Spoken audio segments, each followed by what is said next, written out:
Boa noite, galera. Meu nome é Fred. Sejam bem-vindos a mais um vídeo do EP Loucos para a gente comentar os destaques da nona rodada da Premier League, especialmente para você. Acompanhe o vídeo.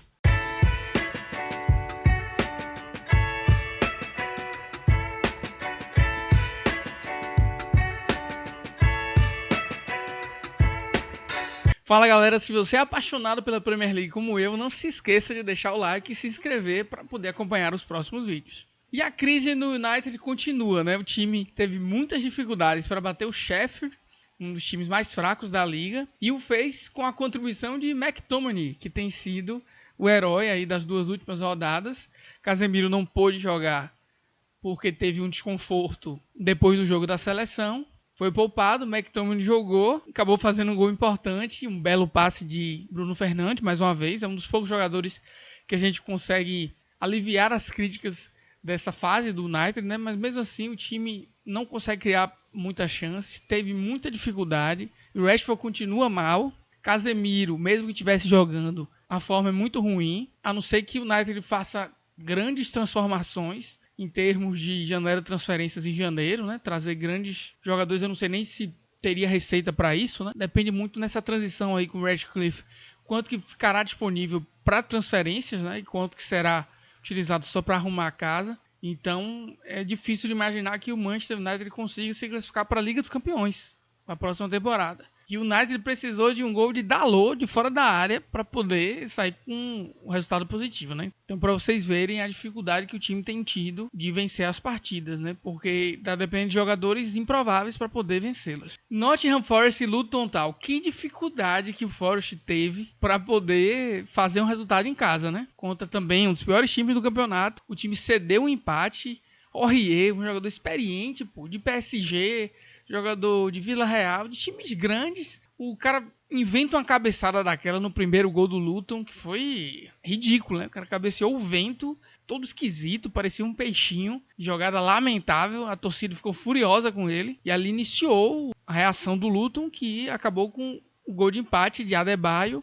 E o Forest, que parecia ter uma vitória garantida, tranquila, deixou um 2-0 virar 2-2 e a torcida tá furiosa, porque se não ganhar do Luton, vai ganhar de quem, né? Ponto positivo é que, mesmo sem a Ioni, o time conseguiu substituir a altura, né? Com o Wood, que agora é jogador do Forest em definitivo, antes era por empréstimo. Fez 2 gols, um jogador importante de rotação, quando seu centroavante principal não tiver condições de jogo, mas o time perdeu muita solidez defensiva sem Lodge, né? E agora tá tendo que se reconstruir e tá tendo muita dificuldade, né? Bournemouth e Wolverhampton. 2 times ali que a gente considera de meio de tabela, né? Que estão tendo uma certa dificuldade de engrenar, mas o Wolverhampton, pelo menos, a gente já pode dizer que engrenou, né? Porque as últimas rodadas, principalmente devido à performance de Neto, têm sido, né, extraordinárias.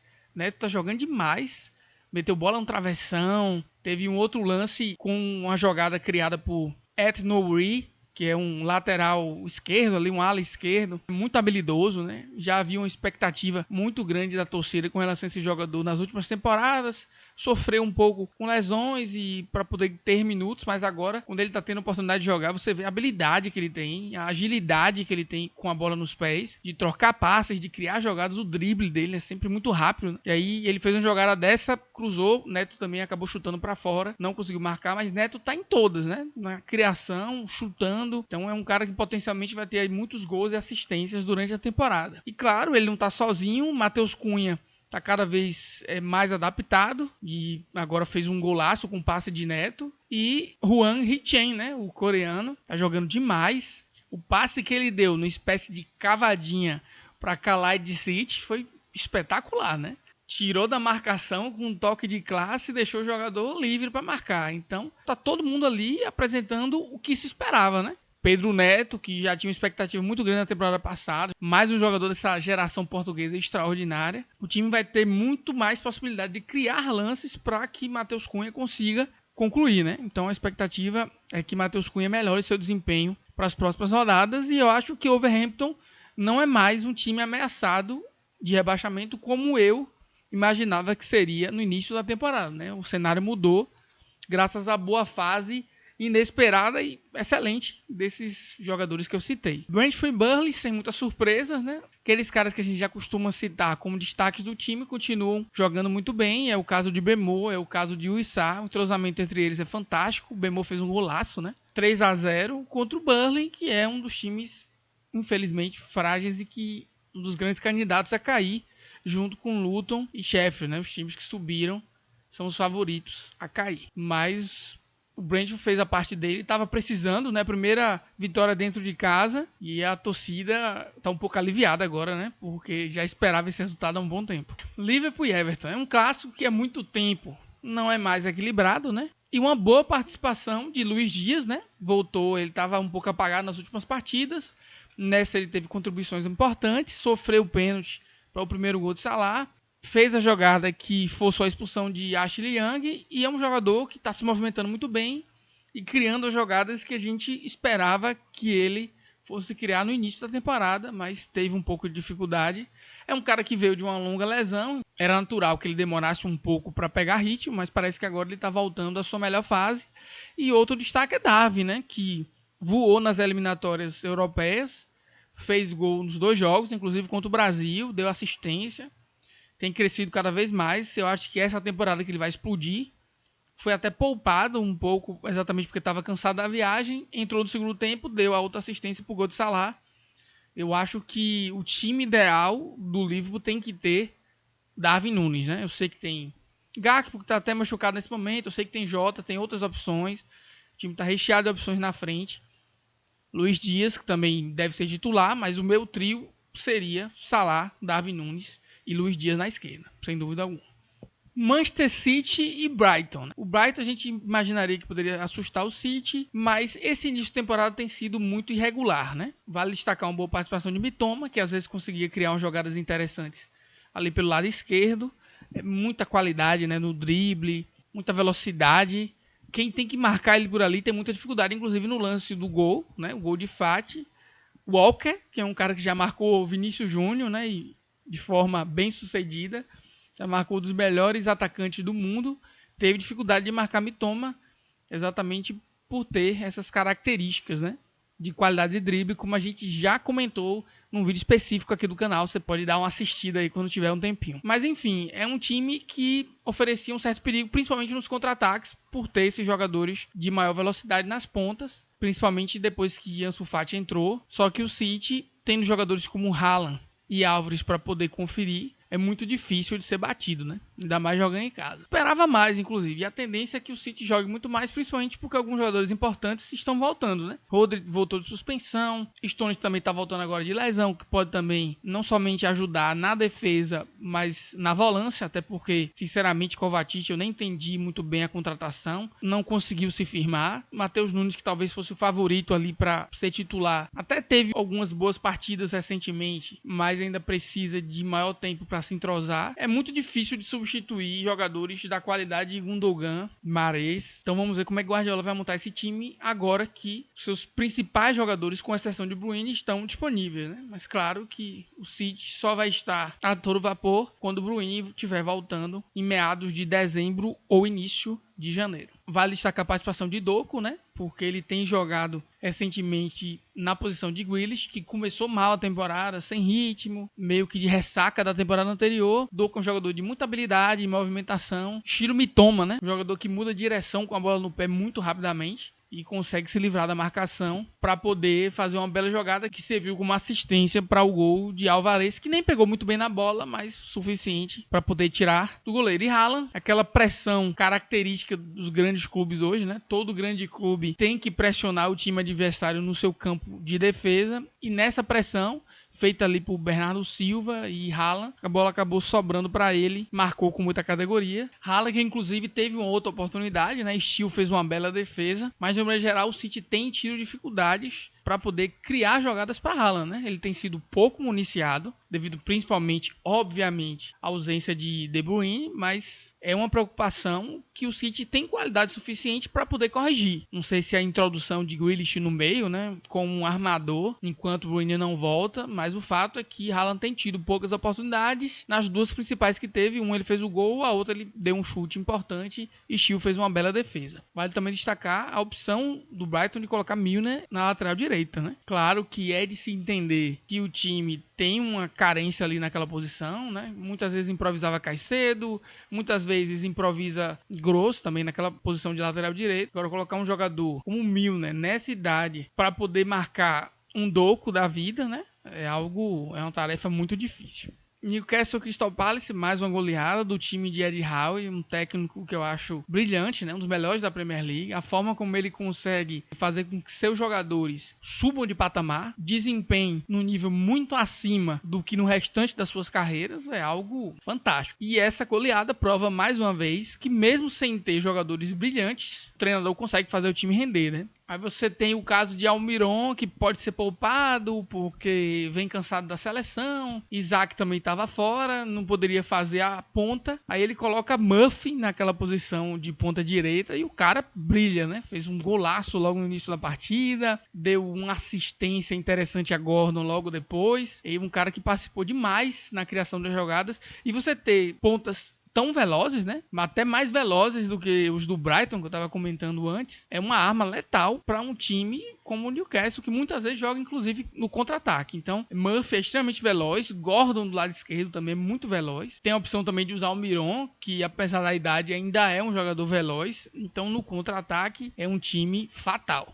Tem o Wilson, artilheiro, matador, como sempre, para poder conferir tanto as jogadas que vêm pelo meio, com auxílio de Bruno Guimarães, Longstaff, Joelinton quando voltar, quanto as jogadas que vêm pelas pontas. É chover no molhado falar de Trippier, né? O passe que ele deu pro primeiro gol, de primeira, mostra o nível de jogador que ele é. Para mim, o melhor lateral direito do mundo desde a última temporada.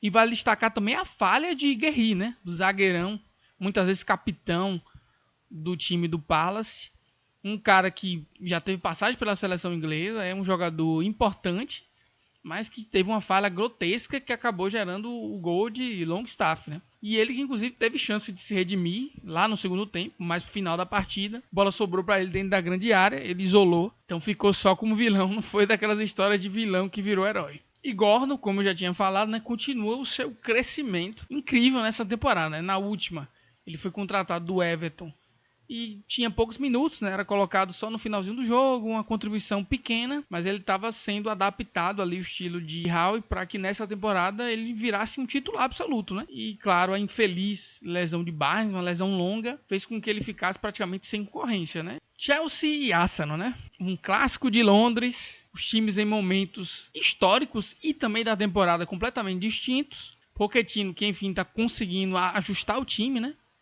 Um time que, claro, depois de fazer tantas contratações nas últimas 2 temporadas, investir bilhões de euros, né? Era natural que esse time tivesse dificuldade para se entrosar. Até porque passou por mais de um treinador, passou por Potter, Lampard e agora Pochettino, e teve várias escalações diferentes, jogadores diferentes em campo, e assim é difícil de você montar uma base, uma estrutura para poder esse time entrosar e mostrar um desempenho do tamanho de um clube como o Chelsea, né? Mas enfim, alguns jogadores estão se mostrando titulares absolutos, até uma surpresa, né? Palmer veio do City, imaginava eu para ser um jogador de rotação, mas que acabou virando titular. Tem inclusive mostrado sua versatilidade, porque ele pode jogar mais pelo meio, pode jogar como um falso 9, pode também cair pelas pontas, né? Um jogador que é destaque das categorias de base da Inglaterra, assim como o Elliott do Liverpool tem sido, né? E Gordon, e que estão tendo a oportunidade de mostrar seu futebol nos grandes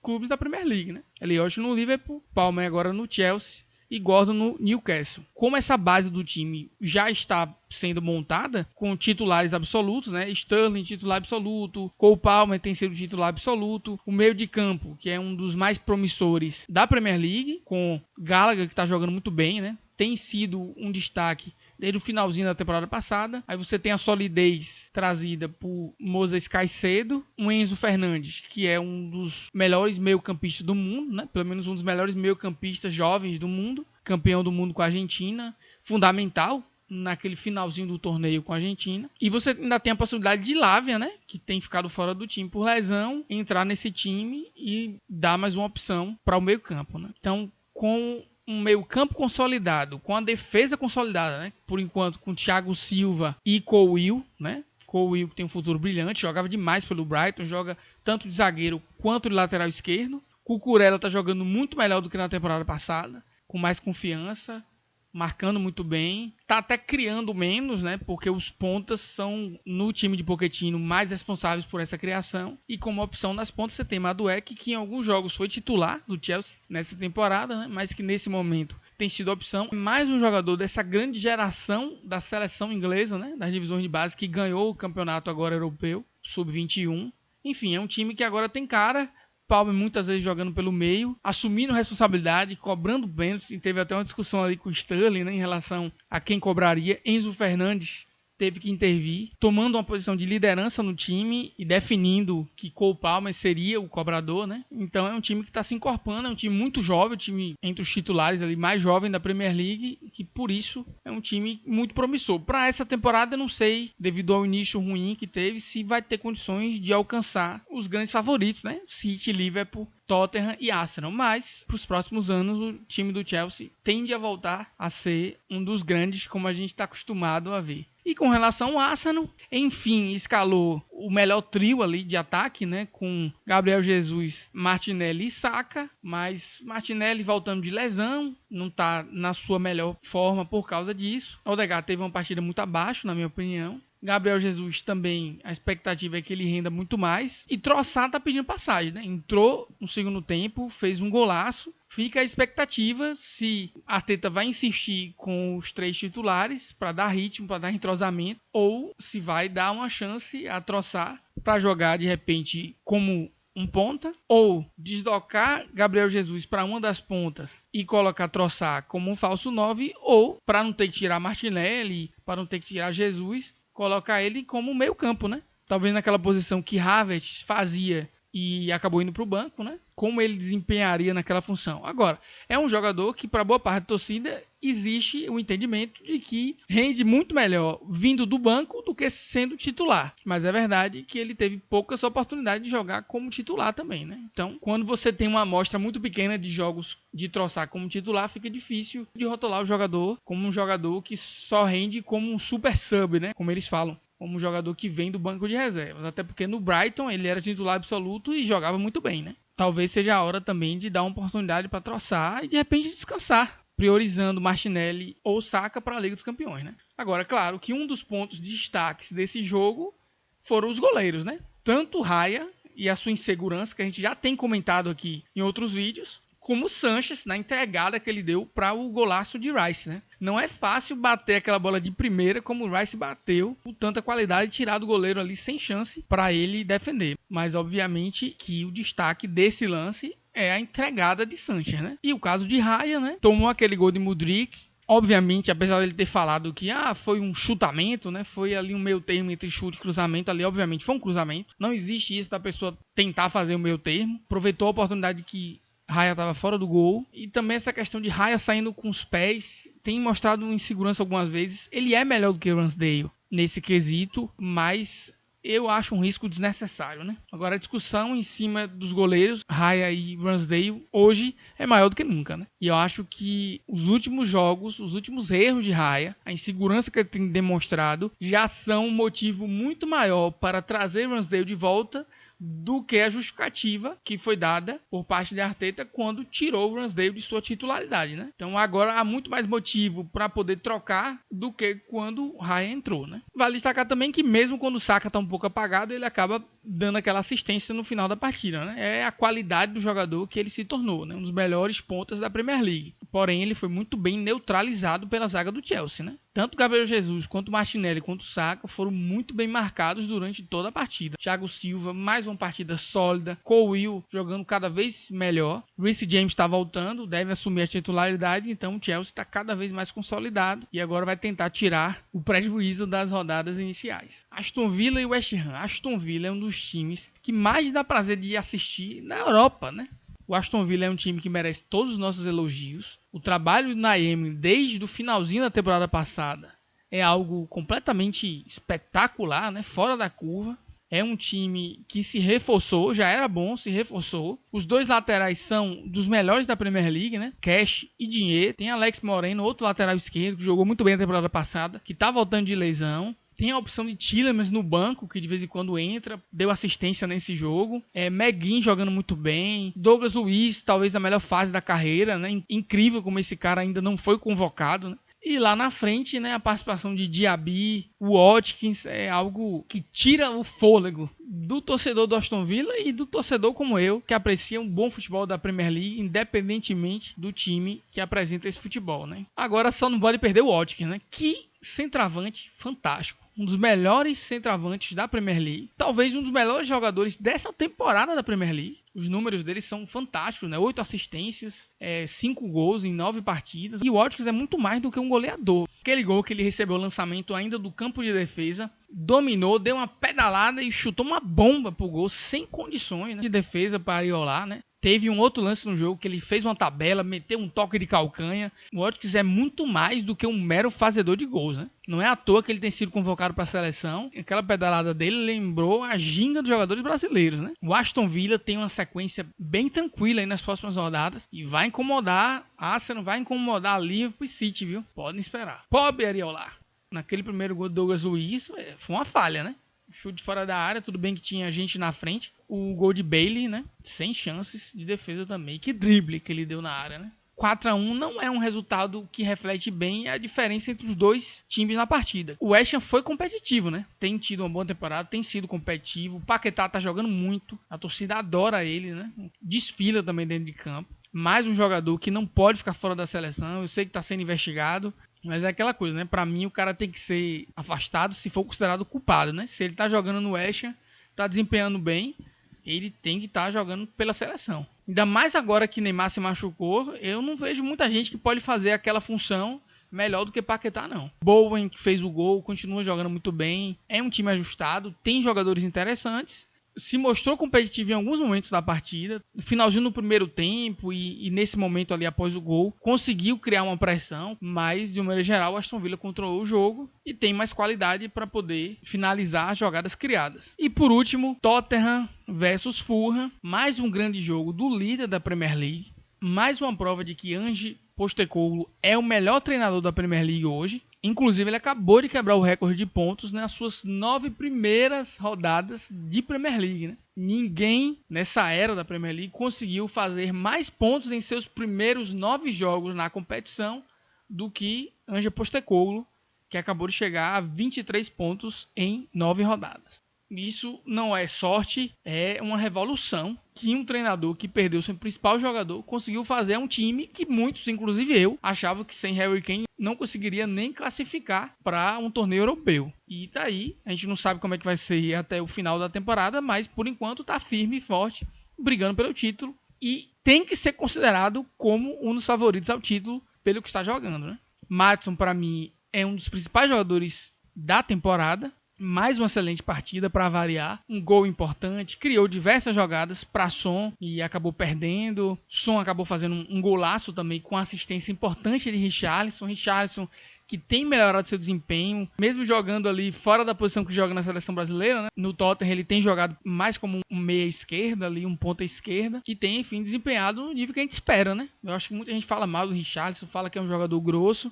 Eu acho que a galera mede Richarlison utilizando a régua de Ronaldo, de Adriano, Romário, e aí é covardia, né? Mas para o nível dos centroavantes que a gente tem hoje no mundo e no futebol brasileiro, ele é um jogador muito bom e foi substituído com aplausos da sua torcida no jogo de hoje. Eu acho que é importante para a confiança dele que ele tenha atuações como essa. É um jogador que briga muito, tem muita raça. E outra coisa, a galera tem que parar de cobrar gols de Richarlison, principalmente quando ele tá jogando longe do gol, né? Aconteceu isso na temporada passada, quando ele jogava de ponta, substituindo ali Kulusevski em algumas partidas, Kane como ponto de referência, muitas vezes Son chegando mais no gol e ele mais recuado.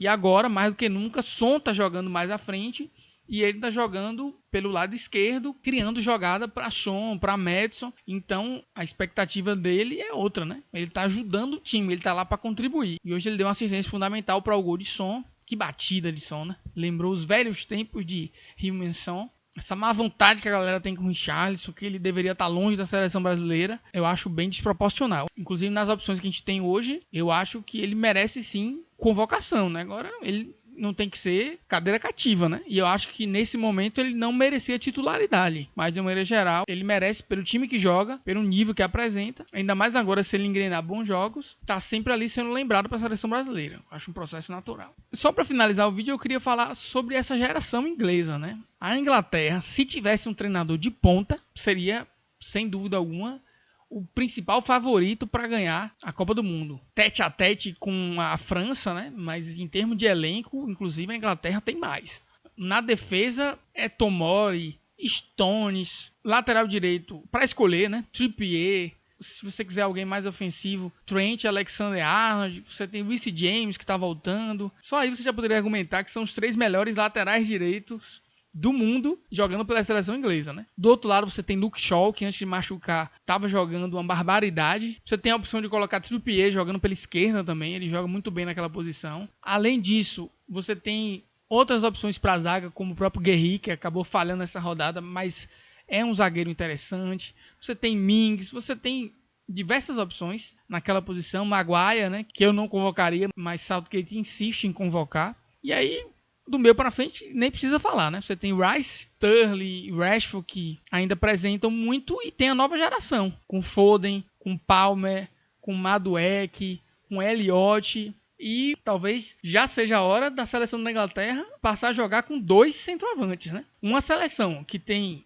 Harry Kane, o melhor centroavante do mundo, o Wilson jogando demais, você tem o Watkins jogando demais, você tem a opção de um Abraham da vida. Eu acho que já passou da hora do time testar opções de formação com 2 atacantes, até porque o Rashford não está nessa fase espetacular, Sterling não é mais o mesmo, embora esteja voltando, né, aos poucos a desempenhar o que se espera dele. Aqueles jogadores que a gente espera que sejam titulares não estão brilhando, talvez seja a hora de testar formações diferentes e 2 atacantes seria uma opção. Um teste interessante, até porque os jogos que a Inglaterra tem tido são jogos mais fáceis, né? O técnico tem, inclusive, colocado o Watkins de titular, que entrou e fez gol. Tem colocado Bowen de titular, tem colocado outros jogadores. Aí eu acho interessante, né? Testar esses jogadores que estão voando na Premier League. Seria interessante também testar 2 centroavantes para ver como é que funcionaria. Vale destacar que Harry Kane é um 9, além de ser o melhor do mundo, ele é um dos melhores 10 do mundo também, né? Porque quando ele recua e cria jogadas, poucos jogadores de futebol mundial conseguem fazer com tanta qualidade como ele. Então, a opção de utilizar 2 atacantes é também interessante, porque muitas vezes Harry Kane pode recuar e você colocando um Watkins ou um Wilson lá na frente, o Harry Kane pode contribuir, inclusive, com a criação de jogadas para esses jogadores que estão arrebentando na Premier League, no melhor campeonato do mundo. É isso, galera. Muito obrigado por assistir mais um vídeo do EP Loucos. Se inscrevam para não perder nada. Deixem seu like se vocês gostaram e vejo vocês na próxima. Valeu, até mais.